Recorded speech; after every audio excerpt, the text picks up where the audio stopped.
민주당이 주말임에도 불구하고 긴급 입장문을 내놨습니다.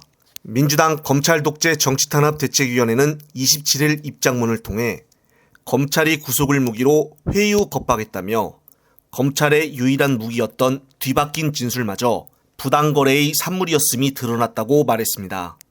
그러면서 대책위는 지난 23일 대장동 성남FC 사건 공판에서 대장동 일당인 남욱의 검찰 조사 진술에 대해서 이재명 대표 측 변호인의 증인신문이 이루어졌는데 검찰의 짜맞추기 수사와 이에 따른 검찰과 대장동 일당 간의 부당거래의 실체가 재판을 통해서 낱낱이 드러났다고 거듭 밝혔습니다.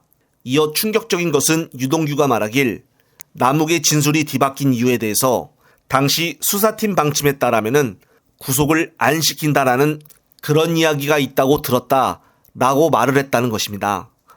그러면서 재판부가 저 진술은 사실이 아닌가라고 물었고 이 대표 측 변호인도 남욱이 저렇게 이야기를 하면 구속시킨다라고 했다는 것인가? 라고 묻자 유동규는 재차 구속시킨다는 것은 모르겠지만 구속을 안 시킨다라는 이야기를 들었다라고 답을 했다는 것입니다. 이어서 변호인이 구속 안 시킬 거란 이야기를 남욱이 그렇게 진술했다고 누구로부터 들었냐라고 물으니 이에 유동규는 남욱으로부터 들었다라고 명확히 밝혔다고 전했습니다. 따라서 민주당 대책위는 검찰을 향해서 지난 2021년 10월 12년 동안 애를 써봤는데 씨알도 안 먹히다라던 남 변호사의 말이 이 대표를 겨냥하는 방향으로 180도 뒤바뀐 이유가 구속을 무기로 한 회유 겁박 때문이었냐라며 진실을 외면한 채 답을 정해놓고 사실관계를 끼워 맞추는 것은 수사가 아니라 조작이라고 비판했습니다. 아울러 부당거래와 진술 조작으로 점처리된 짜맞추기 수사를 이제 그만 폐기할 때도 됐다며 국민이 부여한 검찰권을 정적 제거하는 데 남용한 책임은 온전히 정치검찰에게로 향할 것임을 다시 한번 경고한다고 덧붙였습니다. 이에 대해서 민주당 박찬대 최고위원도 관련된 발언을 하는데 대장동 재판에서 핵심 증인에 대한 검찰의 회유 압박 사실이 드러났습니다. 그동안 검찰은 대장동 수사와 재판에서 물적 증거를 제시하지 못하고 증인의 진술에만 의존했는데 그 진술마저 조작됐다는 증언이 나왔습니다.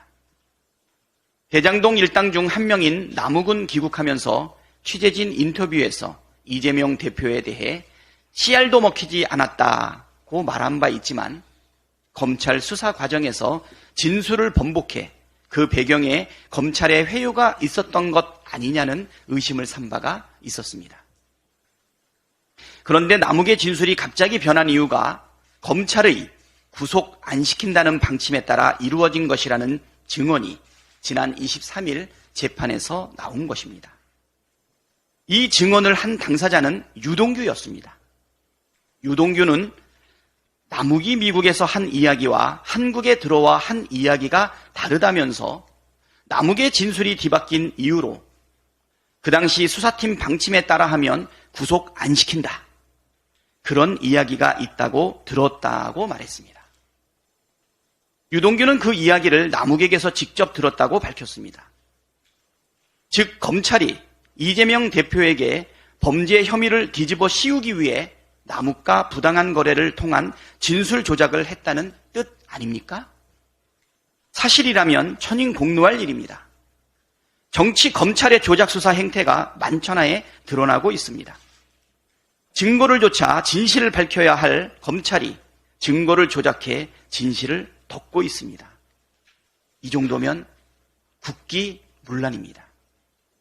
사법 질서를 어지럽히는 윤석열 정치 검찰의 만행은 반드시 심판받게 될 것입니다.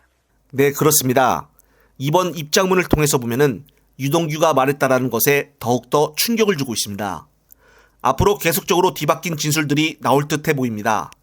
며칠 전에는 대북 송금 쌍방울 의혹을 수사 총괄했던 김모 부장검사가 사직서를 내고 일을 그만두기까지 했습니다. 왜 일을 마무리 짓기 전에 사직서를 냈을까요? 뭔가 책임을 회피하고 싶었던 것이었을까요? 언론에서도 이런 사실을 많이 안 다루고 있습니다. 또한 예전에 비해 이재명 대표에 대한 검찰발 뉴스도 거의 없다시피 확 줄었습니다. 따라서 그동안 얼마나 언론과 검찰에서 카더라식 보도가 많았는지를 알 수 있는 부분입니다. 끝으로 또 새로운 소식이 있으면 말씀드릴 것을 약속을 드리며 이번 영상은 여기서 마무리하겠습니다. 시청자 여러분, 시청해주셔서 감사합니다.